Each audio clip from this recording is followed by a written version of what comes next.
the way he posed and the way he said that why are we writing love letters to Pakistan? And why do we have to go and complain to the US? Whatever needs done, we have to do it as a leader.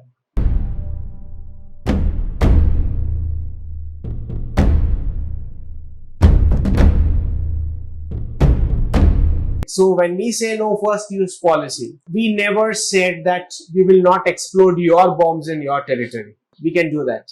And that is what we showcased.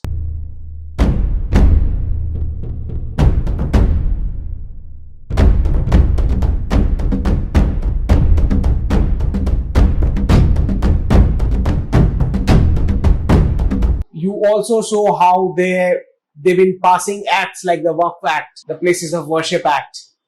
They've been passing acts and laws detriment to the interest of the nation in such a way that their vote bank gets bigger and bigger. So that's the politics that was running till 2014.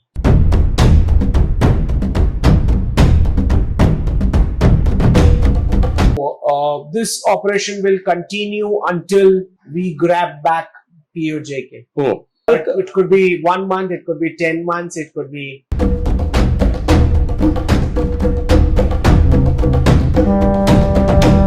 Which means a single terror attack will be considered as a state provocation, a formal state provocation.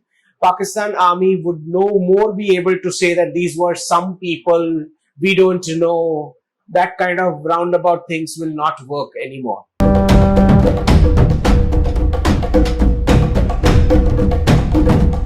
So the Prime Minister did not mention the American president or America even once. And he clearly laid out that it's going to be bilateral discussion. And the only agenda is POK and terrorism. Okay. That's all.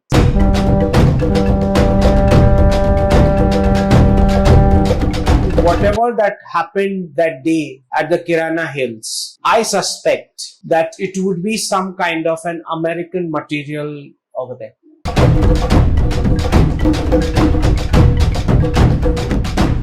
Understand, Pakistan is one country where the education sector has been completely hijacked by the radicals.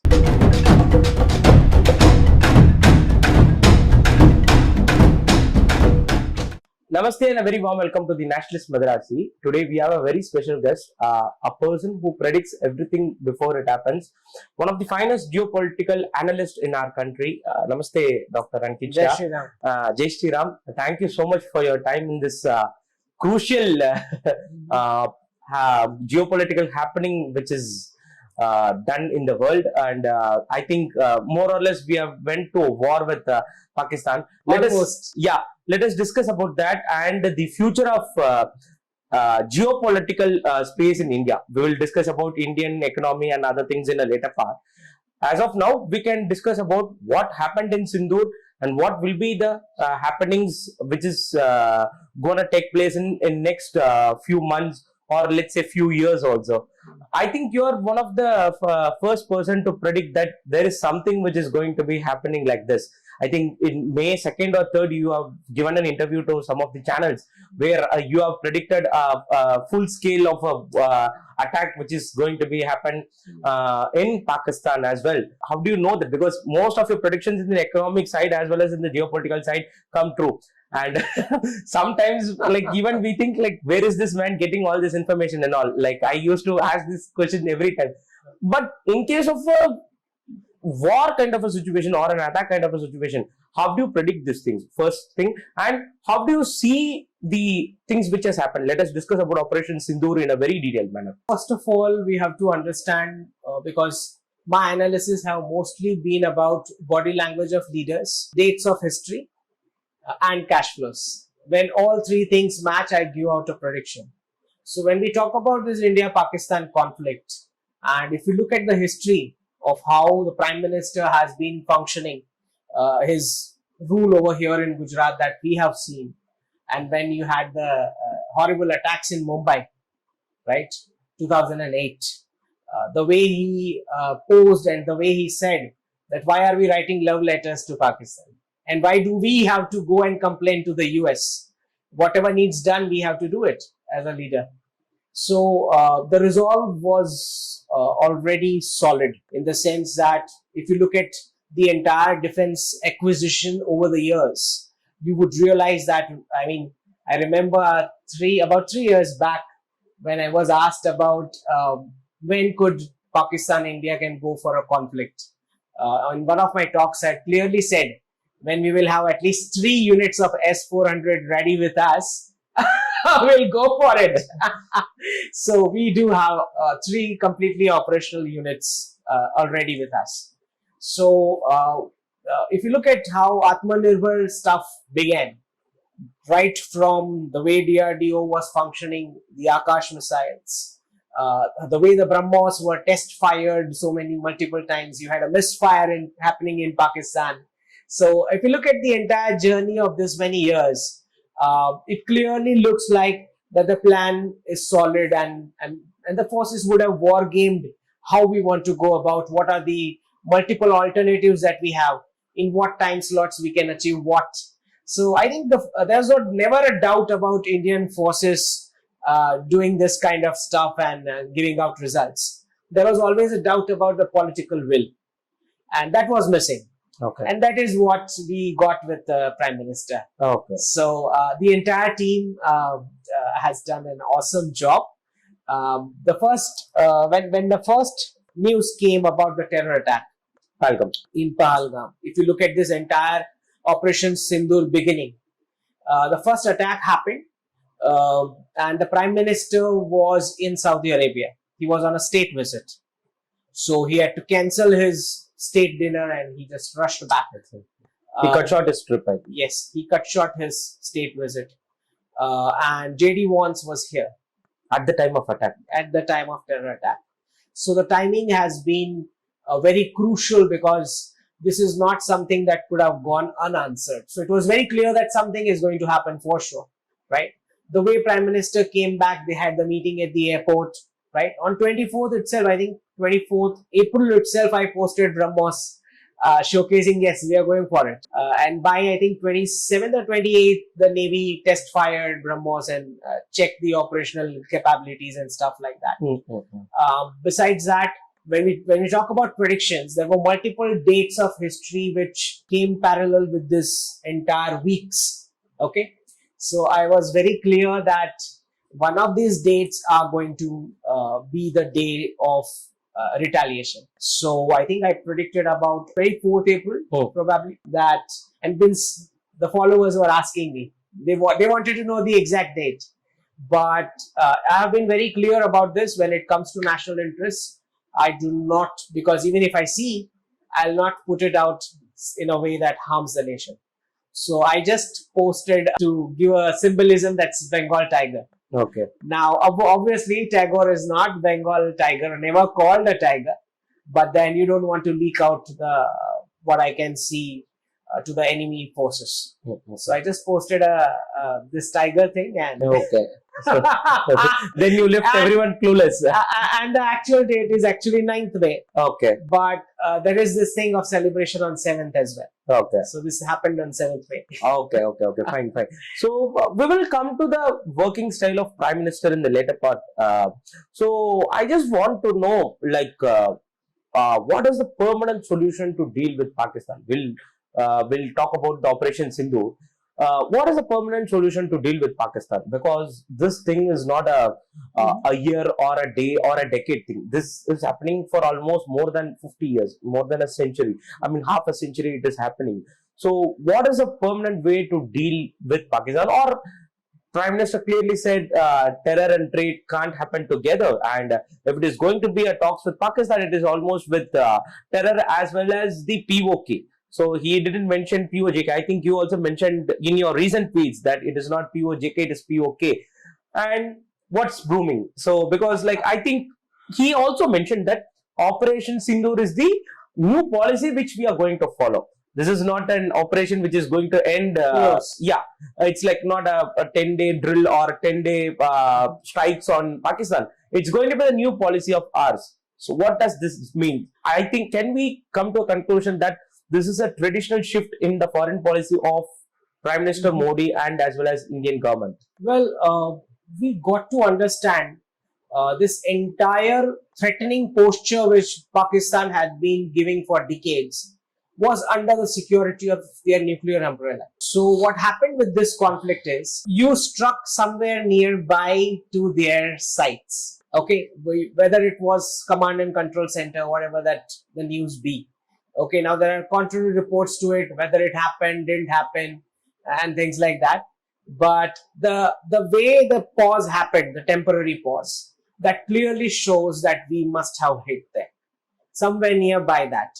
Okay, so the radiation or the leak must have been minimal, but then it was big enough for the message to be given to them that even if you go for first step towards any decision, your bombs will be, the button will be pressed here.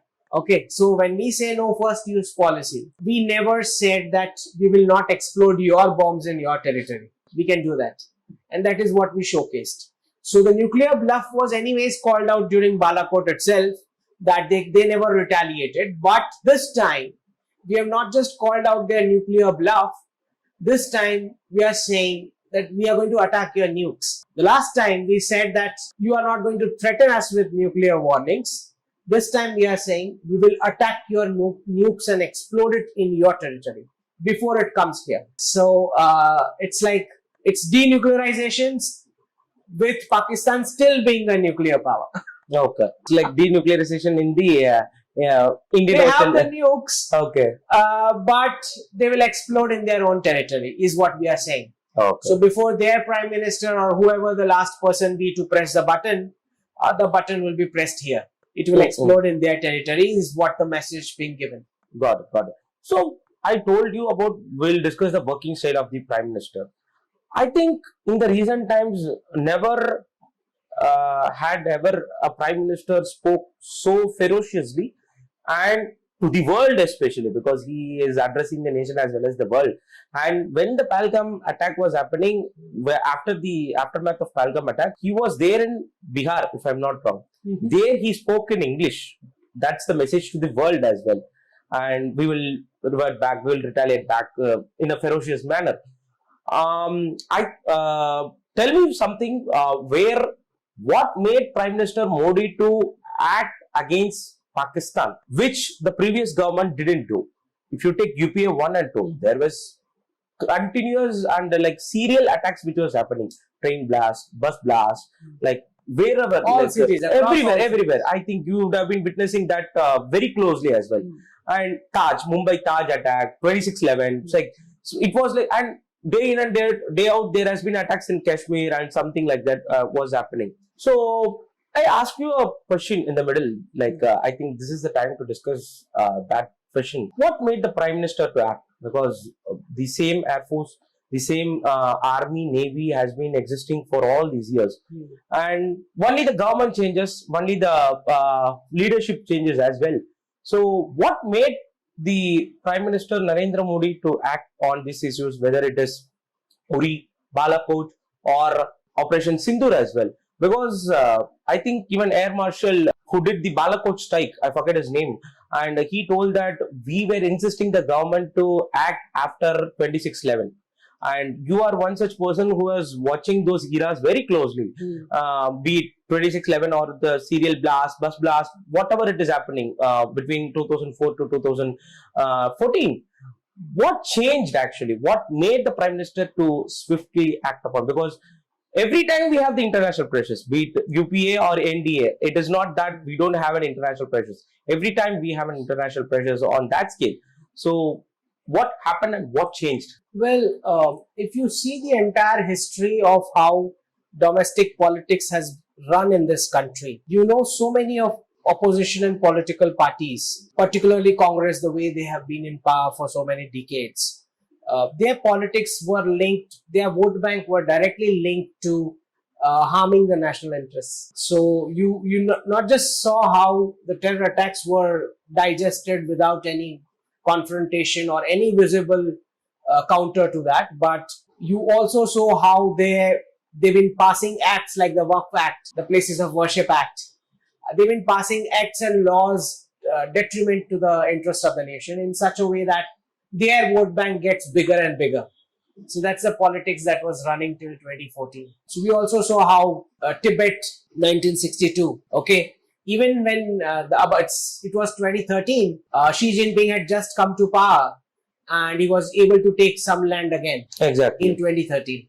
So it almost sounds like all those inimical interests were given priority over the national interest of our nation due to the domestic politics and the vote bank attraction that these parties had. So what changed in 2014 is the first time that you got a real Bharatiya government who wants to work for the national interest. That's the only change. Leadership wise, I can say this now.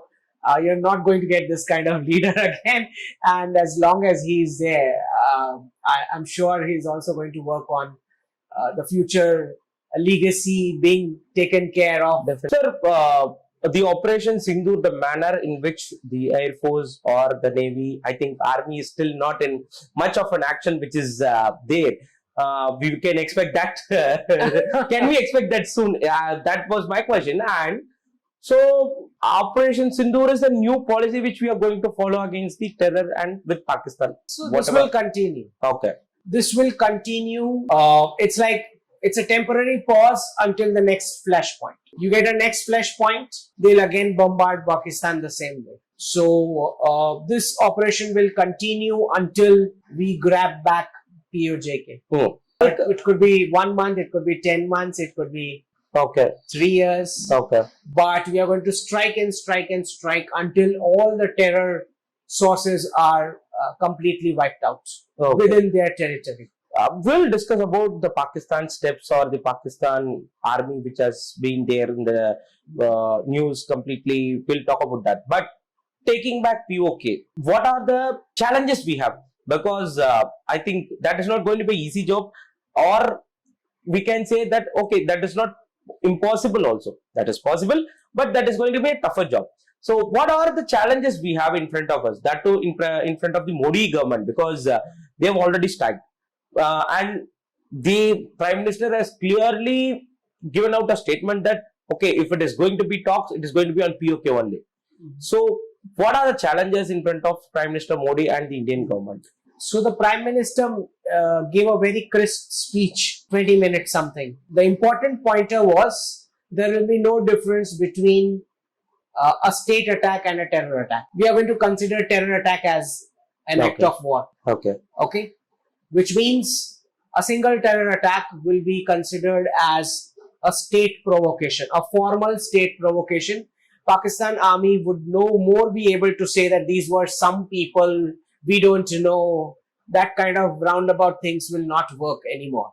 So that's a clear message being given to all the international partners that from now on, a single strike will be considered as an act of war. So it's a very big outcome for this operation. Second, what he said was, it's going to be a bilateral negotiation. Okay. So third party. And this was very important because you have a US president who's continuously announcing that it's him, he's mediating and that kind of stuff. So the Prime Minister did not mention the American president or America even once. And he clearly laid out that it's going to be bilateral discussion. And the only agenda is POK and terrorism. Okay. That's all. So there will be no other talks other than this. What he has achieved with this is none of the foreign countries or foreign powers will be in a position to come and mediate when the next time something happens. Okay. But what is the compulsion or a situation for a US to intervene now? Or say, okay, ceasefire, or say, okay, we will not trade with you. What is Trump trying to do right now? Because see, as we all know, Prime Minister Modi and Trump are very good friends, and Trump is a very good friend of for India also. But what made him to do as of now? Because is Pakistan totally surrendered to US? Because on the day of Operation Sindoor has happened, May 7th, I think Pakistan was the first country to dial and request for the intervention of US as well. And they would like to have any countries to intervene in this kind of an issue. But what made the US? Because we are also a very good partner of India, and I mean US, and this attack happened on the day where JD Vance was in India. What is in the mind of US actually? Well, we have to understand the history of the way the American partnership has worked for Pakistan for all these decades. It's not just about the dollar funding and the radicalization. It is also about the weapon supply. Okay. And to my understanding, whatever that happened that day at the Kirana Hills, I suspect that it would be some kind of an American material over there.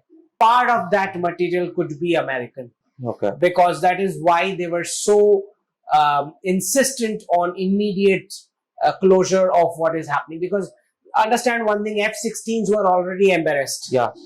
The Chinese weapons were already embarrassed. Turkey. The Turkish drones. So I think they already had this sense of urgency that if this carries forward, the entire military industrial complex, the image that they have created of being high tech goes to waste. Besides that, as I said, there is a slight possibility that whatever was there at Kirana Hills had some American supply in it. There is a possibility. So it's a national shame for them if this would have gone even further. I think they would, by this time, they would have known this. Yes, yes. So Okay. it must have been Pakistan themselves Okay. approaching Trump and saying, hey, this is your stuff as well.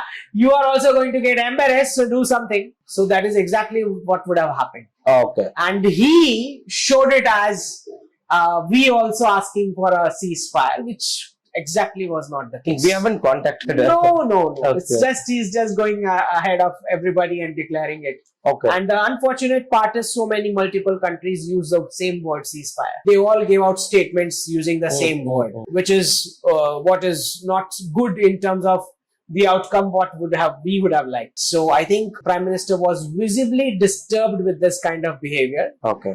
I mean, if you can see the body language in the speech, so the message was for all these nations that next time you are not coming in between even with your lip service. So that's a clear message being given, because understand, Pakistan is one country where the education sector has been completely hijacked by the radicals. So it's not graduation ceremonies that are happening, it's the terrorist ceremonies which are happening. Terrorist graduation ceremony. So, instead of some rocket launching, it's different kind of a launch pad. So it's not going to learn any lesson. It's going to happen again. And each and every Indian knows that they are not going to be tamed without a nice beating that they require. So I'm more than clear that when people discuss about POK, two are the most common challenges which people point out. One is what we will do with the radical population inside. And second is, which I have heard so many experts, I mean 99.9% experts I have heard who are saying, no, we don't want POK, we should not, and we are not able to. These are the words used by even the military retired experts. Okay. So let me clarify here for the viewers. First thing, I'm not a military expert, but I would like to counter both of these points. The first point being saying the terrain is so bad, it's very difficult to take control of it or whatever and keep the control. Now my question to them is, how is it that the Pakistan army is able to retain control of it? And are you suggesting me that Indian forces cannot do it? So taking over and then keeping control of that. So if Pakistan forces had been able to do in 1947 that time, and then they are keeping control of it, right? So there must be some strategic, spots which are in complete control of them. So why can't you do it if they can do it? So that is one question. Of course, it's going to be a tough job. It's not an easy job. I understand that. Second thing which they mention is about the radical population. Each of our states have more than 10 POKs in terms of radical population, because the indoctrination is continuously going at the religious places, many of the religious places. So if you are sitting in an ocean and you are going to count 2 drops of water as an addition and telling me you can't go for it, it doesn't work that way. Because my policy is that this is my illegally occupied territory. Okay, that's my position. My parliament has passed it, the resolution, that we are going to take this. I don't need experts to tell me that I'm going to reverse the decision of the state, the will of the people. So I have absolutely no doubt POK will be handed over. I'm no more going to say POJK, Okay, because POK. the terminology has now changed for some reasons. Okay, explain to our viewers why. Because I think recently we have tweeted yeah, I about tweeted that. about it. So I think there are two things which has happened. One is officially now we are only calling it POK instead of POJK. And second thing that has happened is we are no more saying Kashmir to Kanyakumari. We are saying Kargil to Kanyakumari. Now, I'm not going to reveal exactly what I think this is because that would harm us. But for the viewers, they need to know that this change is about solving the radicalization problem after grabbing back POK. This change has directly to do with it. Okay. Okay. And there will never be a separate Jammu state. Oh. So, because there are quarters of people who are coming up with this kind of a demand, I don't think there will ever be a Jammu state, a separate Jammu state. Okay. Okay. And when POK joins, or I've been on record saying this multiple times, whenever POK and Bhutan joins, they will remain for some years as a separate status. And recently you have mentioned that it would take 2029 to 30 for the US president to announce the understand the Bharatiya Prime Minister. This is more of a regime change which will happen at the 2029 to 2030, because I think the next election will happen in 2028 if I'm not wrong. So what does that mean? Are you hinting that the next president will understand what Indian government is working on, or what do they work on actually? Well, what I'm trying to say is that with the upcoming financial reset, the global hegemony which the American nation had, now that it's diluting, the process of dilution has begun. What is happening is their president is still in that mode of, it's like there was a police, he has resigned, but the uniform is still on. So let him go home and remove the uniform. That arrogance is still there, that attitude is still there, that I'm the global policeman. So that is what I'm hinting over here, that around 2029-30, the new US president, whoever that be, would have learned the fact that never to speak ahead of the Bharatiya Prime Minister, because we've seen this behavior since last 2-3 days. How President Trump has been, the Prime Minister was coming to speak at 8 p.m. Just half an hour before he comes again on the screen and says India and Pakistan are equal and whatever the nonsense that he was speaking. So I think he's not going to learn a lesson. As I said, the entire economic dilution is what is required for him to learn this fact that he has to speak after the Bharatiya Prime Minister and not ahead of him. Exactly. Right? But can we come to a conclusion that President Trump didn't understand Pakistan well, because they are supporting Israel in a full-fledged manner. They are against, I think from the Biden regime, it was very clear that they were against the terror which was happening in that place.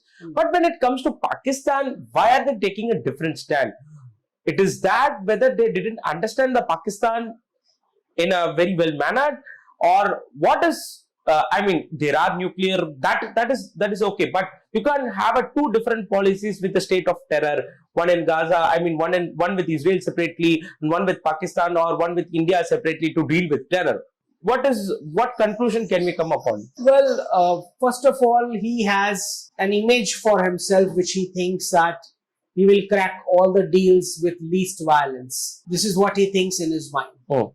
So he wants to close Ukraine, he wants to close POK, and then he wants to close Taiwan as well, Iran, Israel as well, all the dollar hotspots, which I've already predicted that in his term only we'll get POK back. Okay. I'm more than sure about it. Okay. Under Donald Trump only we'll get it back. Okay. So, that is in the upcoming. So it's positive, it's not that bad a guy, but the problem is that probably he has that kind of a self-image where probably he rushes ahead of anybody else and just announces a deal, because he's art of the deal kind of image that he has created for himself. So that is the only problem with him. Otherwise, he is actually positive. He understands Pakistan and terrorism and Islam very, very well. And is very good for the de-radicalization process. But the only problem, as I said, he wants to eat the cake and take all the credit. Correct. That kind of attitude that he has. Now, Okay. he has to learn that by the time he will be gone, multipolarity would have set, which means this region is ours. This region is of Prime Minister Modi. Okay. Okay. So you cannot go ahead and announce things like that. I think the Prime Minister and even the MEA gave a statement. We don't need any mediation. We never asked for it. And we never used even the word ceasefire. Because this is not a ceasefire. We are saying we are only pausing up to the time. Understanding. Only up to the time Pakistan misbehaves. As soon as Pakistan misbehaves, the operations continue. Understood. So there is no ceasefire. Understood. Will there be any international pressures, implications when we take back the POK? Because there will be, but what kind of? We are not taking any international pressures anymore. Okay. So I think the MEA is very clear about this, that nobody has any locus standi in this or jurisdiction in this matter anymore, not even the United Nations. Any kind of purely a bilateral matter. Okay. Any kind of a pressure would be there from many countries? Well, they can speak what they like. I don't think nobody cares in Delhi. Okay. That they are going to respond to these people. Okay. Okay. And even this time, I think we saw a little change. Even the European Union came out and said, you have the right to defend yourself. Israel came out first on that very day, on 7th morning itself, that India has the right to defend itself. The Russians have been very supportive. France. Right? France has been very supportive. So, and even the Chinese haven't meddled at all, other than what they do on media headlines. That's a separate thing. Officially, they haven't meddled in anything other than just a lip service of please close this. That's all. Okay. Right? Which is normal. It's a protocol. Like when they will go for Taiwan, we are also going to give that statement. Please close this with negotiations and things. That's a normal thing. Got it. The Chinese didn't meddle. Okay. And that's a very... I have a small doubt over there. They were silent throughout all these issues. What's going on with China? Well, as I said, the Chinese nation understands the outcomes of economic decoupling with the West. And after that decoupling, it understands how much regional integration it will require to keep the economy going. It's going to face massive unemployment because of this decoupling with the West. Then where the products are going to go? Okay, and they will have to partner with the regional nations in terms of tech transfer and whatnot, in terms of investments and things like that. So the Chinese are clearly seeing what is coming for them. And in that entire scheme of things, Bharat is the only customer market at the end of the day which can earn money and spend. So the Chinese are very sharp. They will never get into this kind of a nonsense. I mean, the experts were just fooling people. You don't have to worry about the Chinese, and they have already had experience of Galwan. They have taken a very nice dose at Galwan, so they do have experience as well of what they are going to get if at all they try to get into it. So I've heard many people saying, oh, Bangladesh will come from there, China will come from there. And some book has said, some Bhavishya Mallika, some book, I don't know what name. They are saying 10 Islamic nations are coming on us. No such thing is happening. Nobody dare come on us. That's not going to happen. And the more you beat Pakistan, the better your relations are going to get with the Chinese. I've maintained this from first date. I mean, from 10 years, I'm saying the solution to LAC is at LOC. You beat this guy and the other fellow will start respecting you. So you have to beat this guy. Right? This is your homework. Okay, that fellow will automatically sit with you on table. You don't have to do much after that. Understood. So that is the only solution to bring China into... The solution to LAC lies at LOC. Okay. You complete your POK homework. China will sit with you on the table and start discussing whatever you want. Till then, there cannot be any serious discussions with the Chinese, especially about the border. Okay, it's like you're non-serious if you're talking everything. Complete your homework, POK homework, they'll automatically call you and sit with you. Understood. Coming back to Pakistan, what is going to happen? Because they are not economically viable to say anything in front of the world. They were begging for $1 billion, if I'm not wrong, to the IMF, and that has caused a huge meme in front of the media world, especially because I have seen tweets that investors from Jaipur and Guwahati will raise that amount in the first round, and somewhere I saw that is the four countries together, that is the SBI quarter turnover and something like that. And somewhere I saw that is the monthly turnover of the UPI apps which we are using in India. What made them? Because I think IMF did funded them also. That is funding terror, we can directly say. And in what ways they are viable or they can prove themselves to the world? I'll come to that, and you tell about that. Then we'll talk about the Baluch as well as the ongoing problems which is there. What's now left for Pakistan? See, if I'm to give you a macro view of how Pakistan operates, it is like management by crisis model. It cannot exist if there is no crisis. So the governance ensures that there is continuous crisis for the people. That is how it operates. That's its de facto operating mode. Now, understand one thing, despite the fact that it is entire converts who live in that soil, the soil is the bed of the civilization. That's where the civilization grew. Okay? So, the entire Sindhu Nadi. So, we know that despite whatever the crisis comes, it's going to give a fight. Okay, that's how it survives. So, to my understanding, it was never, as we all know, economically viable. It was always propped up by, and they were doing hit jobs as proxies for these nations who were funding them. Now, what happens is Europe itself is moving towards a crusade in the next decade, and they have had first-hand experience of what radicalism means in each of their nations, be it Germany, be it France, be it UK, London. You have seen almost becoming like moving towards becoming a terror hub. So the Western nations now have complete idea about what radicalism is and what I'm talking about the masses. The governments always knew because they were funding Pakistan. Now the masses also know. So now what happens is a lot of channels of support are cancelled for the Pakistan army. Okay, and the army has been into business. They were using terrorists and citizens to do whatever the army job, and the army was doing business, making money. Okay, so now as soon as a crisis comes, it's like they are going to push the terrorists and the people to face the Indian forces. This is their strategy. And the army runs away. That's what exactly happens.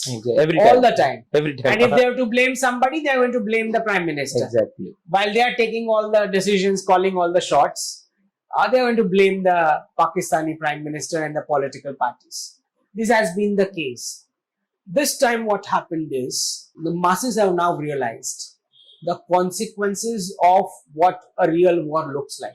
And they've seen Balakot, they've seen surgical strikes, now they have seen this. Now there will be more news coming out about radiation and things. Next time when Bharat goes for it, I don't think there will be so much of support from the masses for the army to continue fighting with the Indian forces. So psychologically, this would have been very, very effective for the next round of Operation clash. Sindoor. Okay. When that happens, the surrender would be very, very quick. Okay. Okay. So from the West, I think there has been a letter recently which was released that we would be a support or an army kind from the West, from the Baluch Liberation Army. And they have been striking without any, what to say? Without, very brutal. Yeah, without any very fear. Brutal, very effective. Without any fear, I would say. And so they have been in a very, they are ready to wage a full-fledged war as well. And years before, I've seen a video, if you do one more Mumbai, you will lose Balochistan, from our national security advisor as well. What is brewing in that side? And people are predicting that Pakistan may be divided into 3 or 4 countries. That is Sindustan, Balochistan and others as well. And we have to take in account that Taliban has also condemned the attack which was done in Palgam. I think that is a very big development which has happened in the recent geopolitical space. It is not a civilian government. It is a Taliban has always been supportive since the day they have come. okay In to fact, India. Yes. Yeah.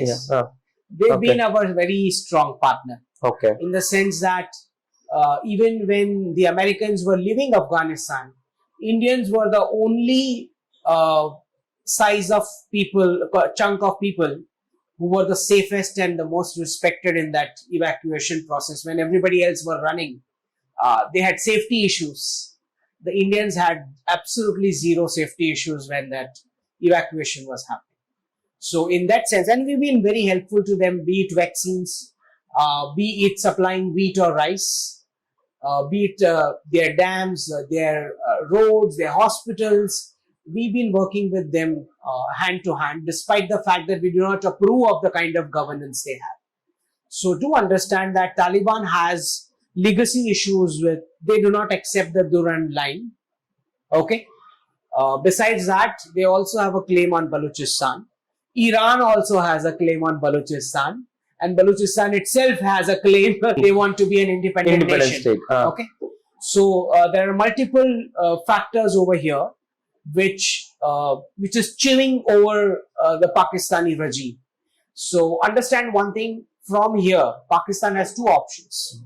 Either it takes a de-radicalization turn, in which case Saudi Arabia and UAE would be interested in funding and changing their curriculum and education format.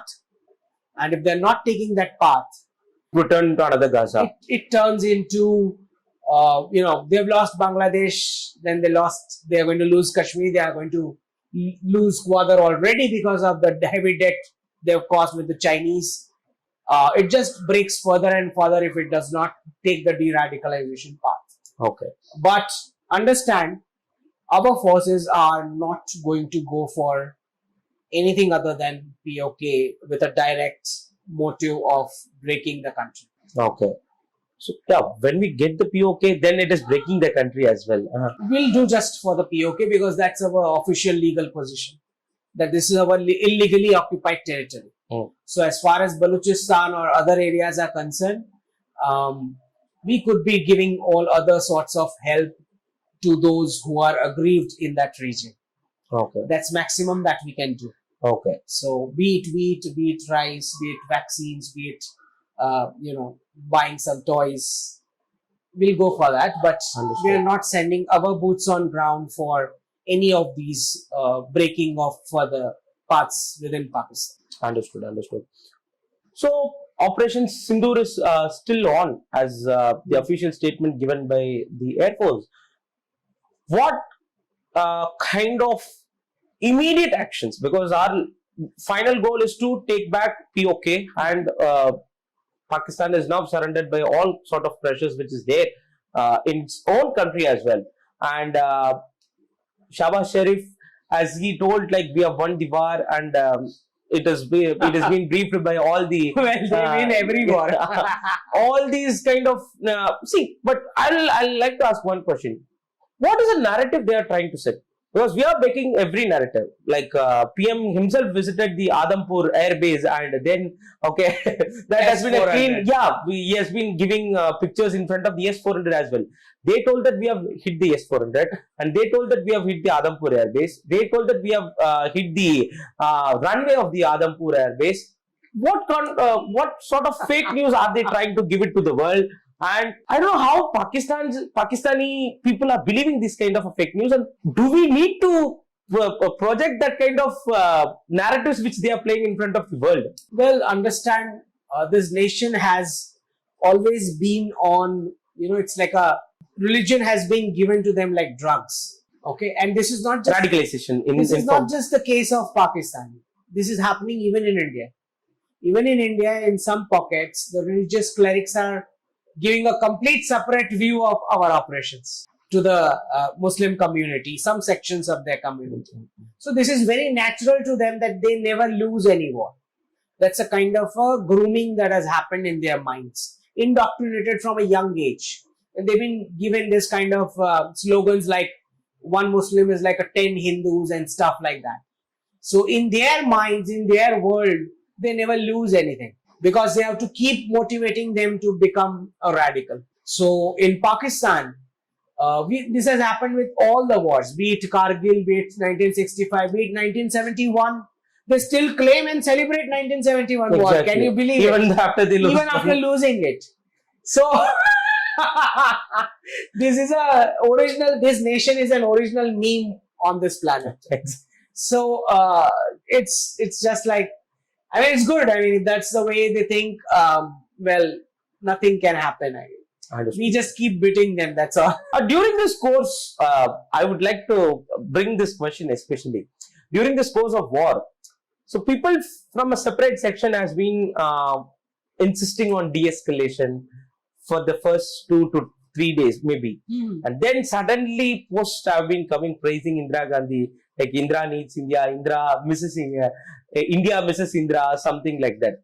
What is their mindset and what are they trying to say actually? Well, first of all, these are the same set of people who were saying that we should not war. And now they are saying that we are not warring enough. So it's utter nonsense. It's just a propaganda of some of the political parties.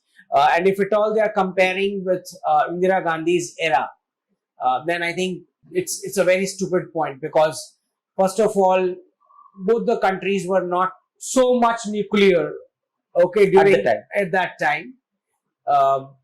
No tests or something like that.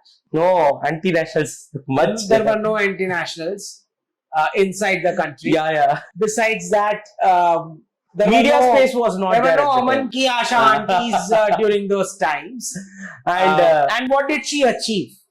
Actually, the military achieved a lot. But what did she achieve politically speaking?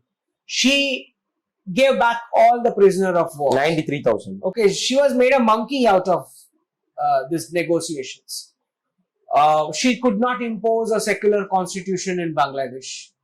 Why did she form it? She were not able to send back the Bangladeshi Hindus in Bangladesh. And the remaining were tortured to death for this many years because of her not achieving that thing at that time. What exactly did she achieve with that 1971 victory? She lost everything what the forces brought her. So it was a very stupid, and how do you compare that with this? Because this has been consistent, be it surgical strikes, be it Balakot, be it this one. What is spoken is done. And it's so clearly visible. And this government you cannot beat in negotiations. It's just not possible. It's just not possible. So you can't make a monkey out of this government with negotiations, or so many countries pouring in and putting pressure. That doesn't work with Delhi anymore. In fact, even in the case of S-400, they were continuously threatening us with sanctions. Exactly. We'll impose sanctions. The White House was saying. The State Department was saying. If I'm not wrong. Yeah. And they themselves announced we are going to give you Katsa waiver. So waiver also they themselves announced. We never asked for any waiver. Neither did we ask when Jaishankar ji was asked about it. He said it's their internal process. So they themselves announce a sanction. They themselves announce a waiver. It's a clown show. It's like they're just talking themselves to the mirror. It's just like how President Trump is now talking. So it just makes no sense. And S-400 has tremendously worked in our favor because that technology, when got integrated with our cheaper missiles, we were able to defend so well. He immediately placed, the first order was this. As soon as the Prime Minister's photo came with that S-400 in the background, that too with the salute. Russia was asked for an additional order. Yeah. So that's how effective that weapon has been. Understood. Sir, my question is like, what will be the immediate action in Operation Sindoor? Whether we can say 2.0, 3.0. I think, and add up to that is, we have seen for the past 4 to 5 days, all the drones which have been hit, and all whatever it is coming, like India, it is like S-400 or Akash or anything. It is like, it's like guarding our borders in a beautiful manner. Like, I would like to add up one more question, like how safe is our border right now? Because this is a very alarming situation. Like, Please elaborate. So do understand what has happened with our defense purchases is we've been buying the strengths of all the nations. Okay. Now, what air combat scenarios Rafales is good with, We never And- use that. and what air combat scenarios Sukhois are good with, and how they both can pair together and complete a mission. So we've been so smooth and good about this kind of integrations is that we are delivering within minutes whatever the targets that we need to achieve.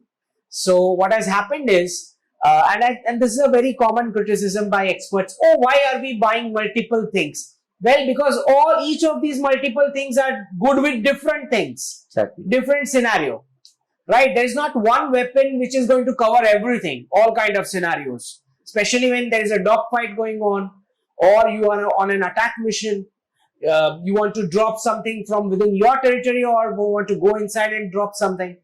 All these are different kind of missions and scenarios. Exactly. Okay, some are single seater, some are double seater engines and stuff like that, technical. So understand, we've been buying the strengths of multiple nations and then planning the strategy that we want to deliver for. So this has worked very well. It has worked so well that even the Russians are wondering how we were able to, because we didn't use the expensive S-400 missiles. We used our cheaper ones using the S-400 technology. So that integration was so good. Even the Russians are wondering, like, they are like, we want to do a joint production for S-500, because there will be export orders now on. Exactly. Because looking at the efficiency with which it is being already done. BrahMos has been there. So we just gave a little taste of BrahMos this time. Okay. So they've learned it, what can happen. And even the Navy, Navy and ISRO, both of them had a massive contribution. What the Navy did was, they were completely in an active mode to a point where it's like, abhi aayega. So what happens is, despite the fact that they had announced a NOTAM, they couldn't leave the dock. Exactly. Because if they leave the dock, they were scared that these guys will come and attack and pounce Karachi. Exactly. Okay. So Karachi was locked in such a way that they understood that this is how our gherawing will happen. If the Navy is given the orders to attack, there's nobody who will come to save. So I think we completely locked their Navy in one dock because of this strategy.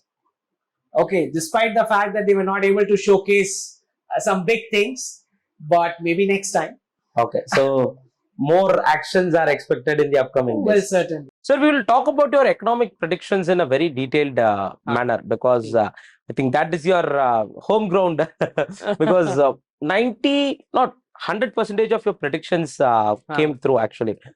Explain to our viewers what is going on since Trump took administration, and when President Trump came in, there has been a series of tariffs which has been announced on several countries as well, and there have been like waivers, and there have been sanctions, and what's happening right now? So I think the President Trump and his economics team, they went about in a wrong way without having any kind of a made in America product. They simply announced the tariffs on nations. After announcing the tariffs on every nation, several nations countered back with retaliatory tariffs. With this, what happened is they realized that they cannot take on everybody plus China. Midway, they realized that it's a big mistake.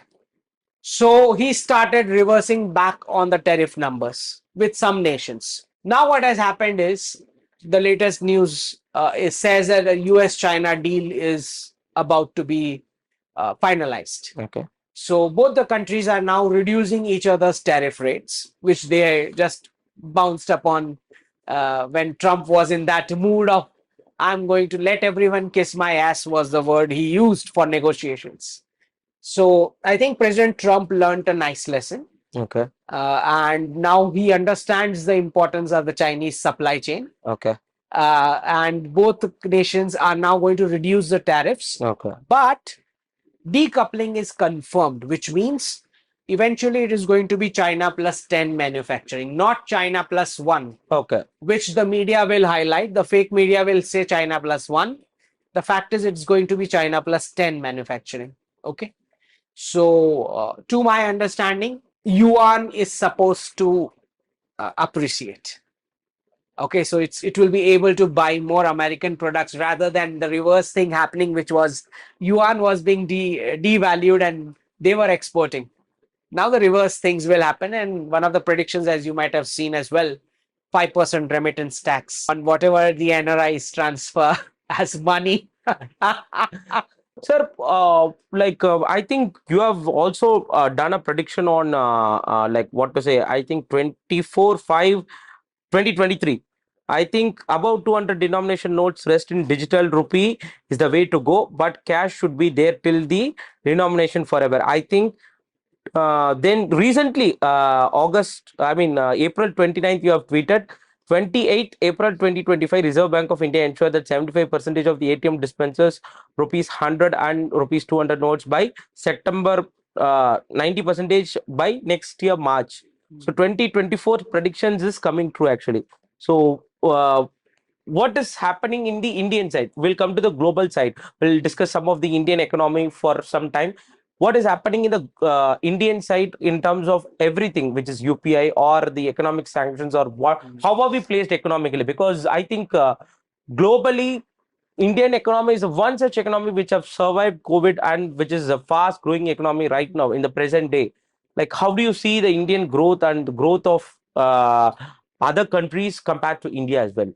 Well, if you take a macro view, what is happening, as I've been saying, is a closure of 400 years of cycle of single country reserve currency.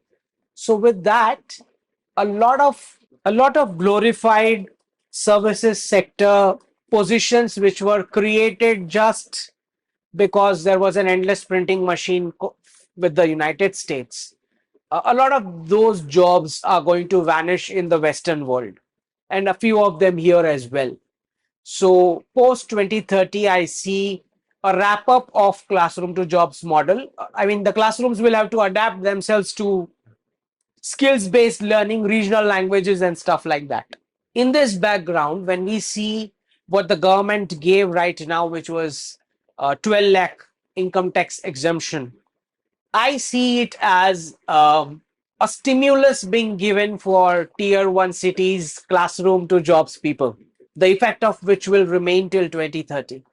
But post 2030, the world scenario would be very, very different, which means, as I've been saying, a few of the classroom to jobs model services sector roles would be hit. But still, I'm very positive about the Indian economy in the sense that we are still going to have more jobs than any other country. All right. So I'm very positive about it.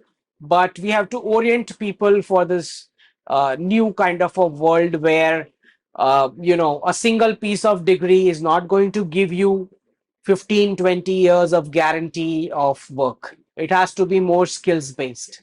And in that scenario, as de-dollarization completes, you're going to have more and more control over your currency, which means the government will be able to give a low rate of interest rate loans for young kids to try out businesses, startups, and things like that. That power of, funding the innovation will Yeah, come I back. think already Mudra is there, and No, to that's a separate thing. yeah, But we to are a still large into scale. the dollar world. Okay, okay, okay. We are still into the dollar world. Mm-mm-mm. When de-dollarization completes, you would be able to give it to a massive level of people to try out different kinds of businesses. Like Understood. they had this privilege for the last 30 years, 0 to 3% interest rates. I'm not saying zero, but Mm.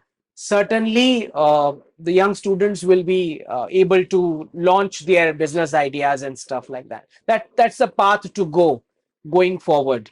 Entrepreneurship and self-employment, skills based, basically. Understood. Uh, what are the immediate steps or the long-term plans where, from an Indian side or from an Indian economic side, we have to do for the de-dollarization? Because Mhm. government has been taking many kind of a steps, that is introducing rupee, trading in rupee, bringing in rupee cards and bringing in UPIs in other countries as well. But what more steps needs to be there? Because I think till till now, dollar's value has been there. I think today it is around 86 rupees when it is compared to Indian From rupees. 88, it went till 83, and now Yeah, it's now it is 86. 86 actually.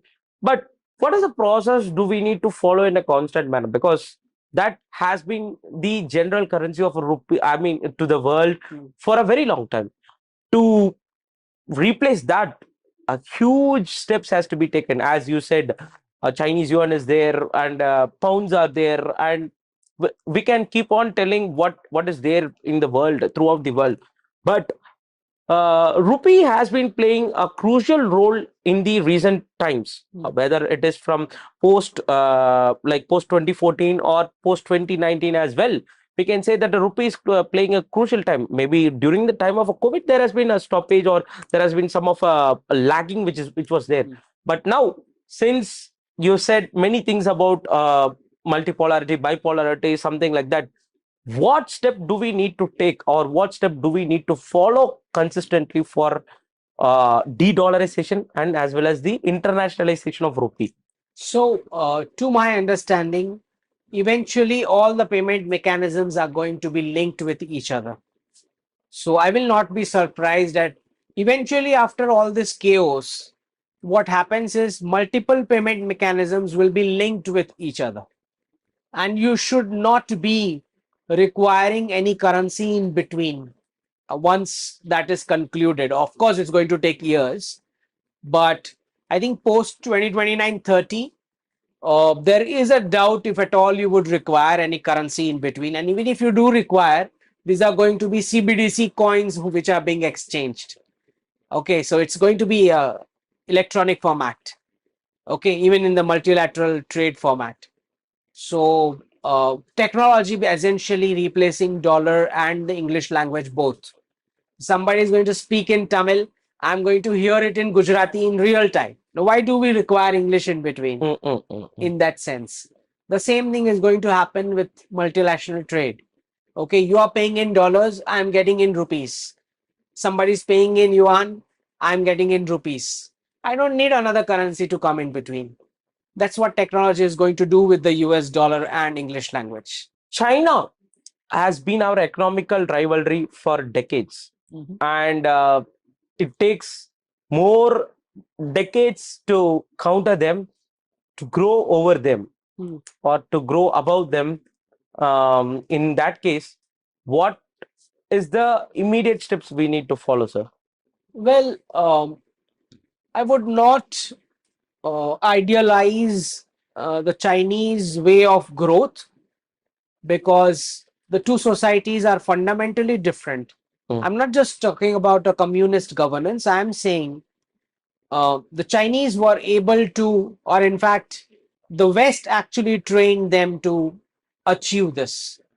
So we are not going to be allowed that kind of technology theft from the West, or free dollars flowing in to price our products at Chinese levels. We are not going to get those kind of privileges which China had. Plus, the way they were able to have a communist regime on their own people and getting the output from them.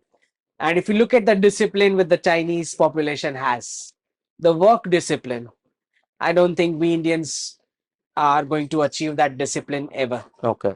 Okay. So So one part is, the Chinese government overpowering them. Even if you remove that, they have become so disciplined and mechanized.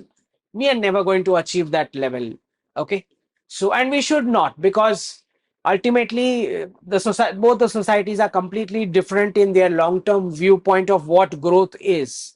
This is not a society which wants to have 40 million men without any woman to marry, just in the blind pursuit of earning foreign reserves. So we are not into that, a big export oriented model, kind of a factory where our natural resources would be exploited, our cities get polluted. We are not going to go that path. So let us not compare that.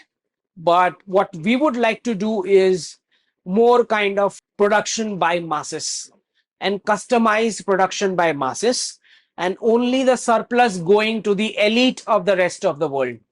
not to the masses of the rest of the world. That is the kind of exports I think we should aim at. Yeah. So since we talk about de-dollarization and internationalization of rupee, well, US like this because automatically it is their domination which we are bringing in down. Will US like this kind of a domination which has been done by Indian economy? And the second thing is US wants us to grow in order to surpass China in the Asian region. How will they encourage us? Because tackling China or countering China, if we grow, it is some at some point of time we are growing ourselves in the global level. So how will US manage both the things together? Well, we are not interested in any kind of lectures from the West. What US wants is none of our business. So we definitely are looking for a partnership, but we are not looking for any kind of an alliance with the US. We are interested in technology partnership, technology transfer. We are interested in joint production.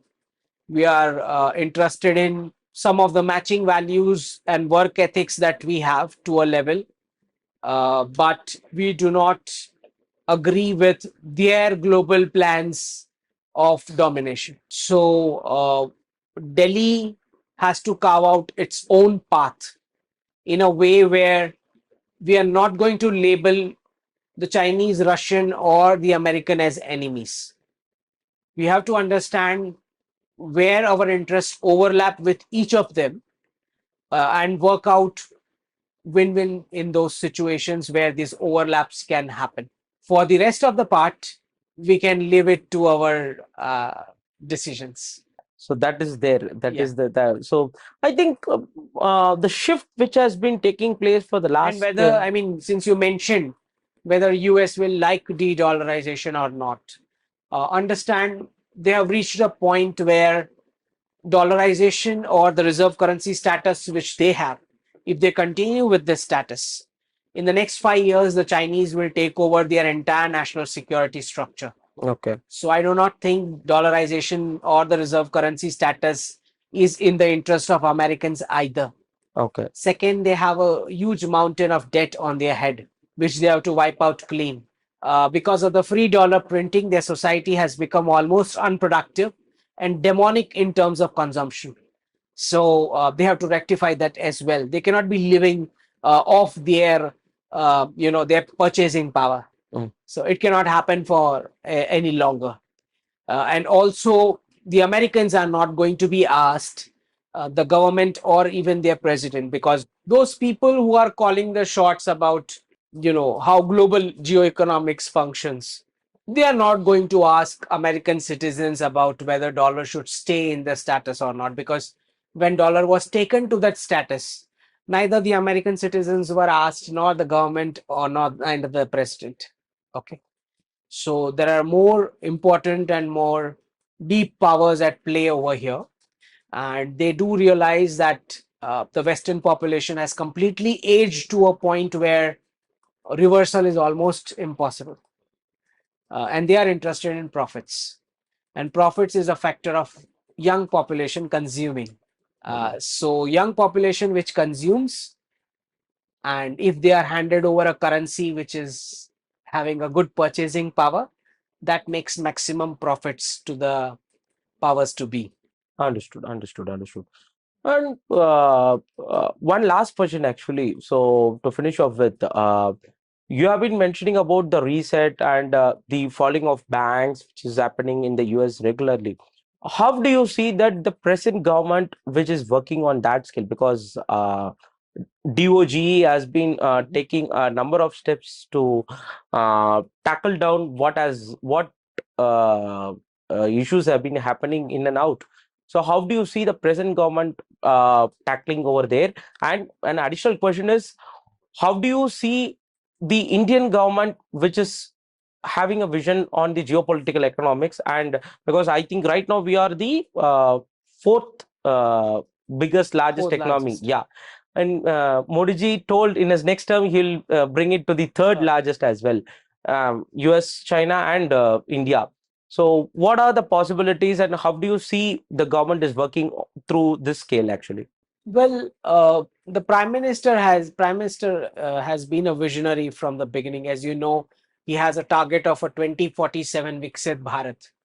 Okay, uh, and he, as I say, works back what needs to be done today to achieve that in 2047. So that gives a clear vision of what needs to be achieved in the next 3 to 5 years as well. Exactly. Concrete steps that need to be taken. When we see what's happening with DOGE and the US, the way they are hammering the reforms has not worked out well politically, at least for them, which is why you are seeing Elon Musk is now almost keeping mum after being, bombastic at the start, because he realizes that there are political payments to be done for this kind of drastic decisions, whereas our team has been very pragmatic at this from the beginning, from 2014 itself. It's not that they didn't do reforms, they did reforms in a way that there are no political repercussions uh, because of some haphazard steps. So that way our team has worked very, very well. In fact, Nirmala Sitharaman, Sanjeev Sanyal, the entire economics team has worked very well. In fact, a lot of people who were cursing Nirmala ji for heavy taxes. Now, Now when they see the what we defense have spendings. what we have achieved, what the forces have achieved, because Prime Minister started very early with Atmanirbhar, Exactly. the entire concept of startup India, Make scale in up India. India, make in India. Because of that vision and the way the economic team has gelled with that, the GST collections have gelled with that.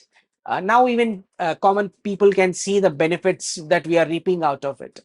That the forces have been able to deliver this kind of stuff. If you are going to fund that with your taxes, all the taxpayers are happy now with her, who are all abusing her I for, think. I mean, for no genuine reason, because this has been entirely a propaganda. Mm-mm-mm. I mean, you imagine, the world has seen Ukraine, the world has seen COVID. The way she has handled, the entire economics team has handled the situation for a common citizen without causing any chaos. Supplying vaccines, vaccination process, helping other nations. If there's an earthquake in Turkey, when we went till then, despite knowing that it's not a nation that gels well with our politics, Exactly. despite that we went there and helped. We went to Myanmar and helped during their earthquake, Nepal. So I think the way the economics and the geopolitical, I mean, the foreign policy team are working, they're absolutely amazing, amazing job. Uh, Okay. But I'm not very happy with how the US administration runs, because Even the present government. eventually what happens with this is they're going to face next November, they're not this, the next November, they're going to face midterm elections. Mm.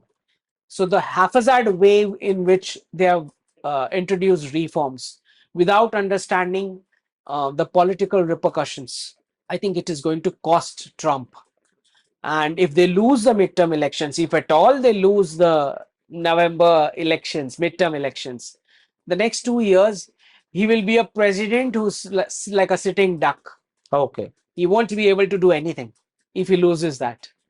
So it is very important for President Trump Mm-mm-mm. to see to it that the reforms do not cause panic among the masses. Okay, despite the fact that we know that he wants to do it in great speed. Um, as far as our relations with the US is concerned, I think we should keep an arm's length with this guy and be professional about it, because what happens is at times the Trump team goes into a mode where they start heckling leaders by tagging them, embarrassing tweets. They are completely running on X, their entire team. And then once signal is given, the entire crowd will just start banging with that nonsense. So the way Elon Musk was talking with Trudeau, despite the fact that we don't like Trudeau either, but the way he talked with the Brazilian leader, it almost, and the way, and I predicted this, keep an arm's length with this guy. And we are seeing the repercussion, how he went ahead of us and announced a ceasefire. I mean, who are you? Who are you to go ahead of our MEA and announce a ceasefire? It's stupid. I mean, it's ridiculous. And let's say, assume he was doing some kind of mediation, which he was. How do you open mouth? I mean, A mediator takes at least 10-15 years to open his mouth. He's just immediately going and speaking whatever he wants. So this is not mediation. This is utter stupidity. You really want someone who's genuine, authentic person who is trustable. Someone like Putin. Mm, Okay, Putin's office. mm. He's not someone who's going to go and bang on the news and stuff like that. Right? This guy is just, we need to keep distance from him, because what is going to happen within America is he's going to face a lot of abuse. Why do we as government of India would like to be dragged along with him and be part of a circus, which anyways their economy is going to be in his term itself? We Understood. don't have to participate in that. Of course, Trump is much better than any other Biden or Kamala or any Democrat president, but we do not have any compulsions to show ourselves a chuddy buddy with him and face the consequence with him. That people laugh at him, and then it's just, we don't have to. We can avoid that. So So it depends on him, on his actions and we his can actions. avoid it. We can Okay. avoid it altogether. I mean, our team can just talk professionally with him. Okay. Whatever is limited professionally, minimum words. I think MEA understood it immediately. They immediately gave a statement that there's no We have mediation. started to react in our own language. Oh yes, because this is ridiculous. I mean, how can a mediator, if at all he was, how can he go ahead and announce something? The parties do not even know. You're calling it a ceasefire. We have not done any ceasefire. And the unfortunate part was, so many multiple countries printed out their statements saying ceasefire. And this guy, they are already Cartoon Network, Pakistan government. He announced to his people, we have won. This is the tragedy of, it's a tragedy of multiple sorts. Multiple meme nations. So one nation announcing ceasefire, the 3-4 other nations giving that word in their official statement. This guy announcing his victory. Just to add up an additional question, Ankit ji, and see, we are in an era of war with economical progress of some nations, be it Russia or be it Israel, be it India to some extent. We are in a war mode with whereas the economy is also booming. And when will it become normal? That is, the spending on war has become high in the past 4 to 5 years. Like, I think presently, apart from India, there are 3 to 4 countries which are on an internal war and on an external war also. So when will this become a normal, or will US have a say? Because they are trying to have a say, but they couldn't have a say. When it is Biden government, there was no say at all. Trump is trying to gain some attention. So what is your take on this thing? Well, understand one thing. Whenever whenever a nation looks for indigenous or Atmanirbharta, a lot of budget will go into research.